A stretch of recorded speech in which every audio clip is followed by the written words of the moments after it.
Teman-teman masih ingat sholat pertama yang kita kerjakan setiap hari, sholat apa namanya? Subuh. Apa artinya subuh?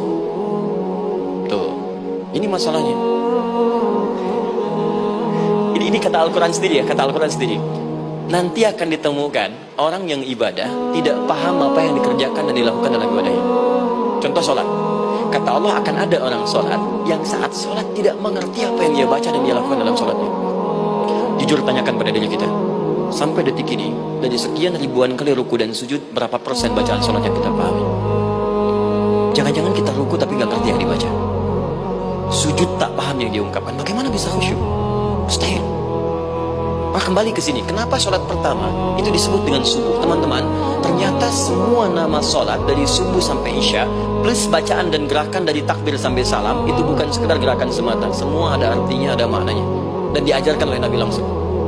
Subuh disebut dengan subuh, ada dua kata. Satu, fajar, Quran surah ke-17 ayat 78, inna Qur'an al-fajri kana mashhuda. Kedua, subuh di surat At-Takwir, was subhi idza tanaffas. Kenapa disebut fajar? Fajar itu pancaran positif, pancaran kebaikan. Jadi kalau yang baik disebut fajar, kalau yang jelek disebut fujur. Fujur ada di Quran surah 91 ayat 7 sampai 8. Wa nafsi wa ma sawaha fa'alhamaha fujuraha wa taqwaha. Fujur itu rambatan gelombang buruk yang muncul dari nafsu.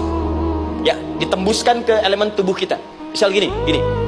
Tiba-tiba pengen marah. Ya, di tubuh kita mengatakan melotot, maka ini ada pancaran di hati kita nyambung kemudian ke mata. Nah, ini rambatan dari sini ke mata disebut fujur namanya. Mau ke tangan, pukul, masuk ke tangan. Itu rambatannya disebut fujur namanya. Ya.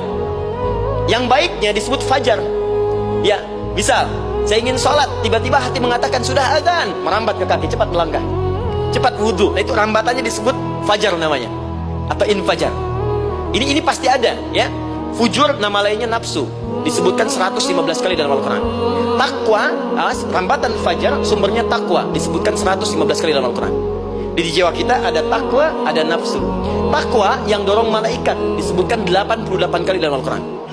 Nafsu yang dorong setan disebutkan sama 88 kali. Di setiap Anda akan mengerjakan satu hal, pasti akan yang mendorong pada yang baik, akan mencegah dari yang baik itu nafsu. Pasti itu.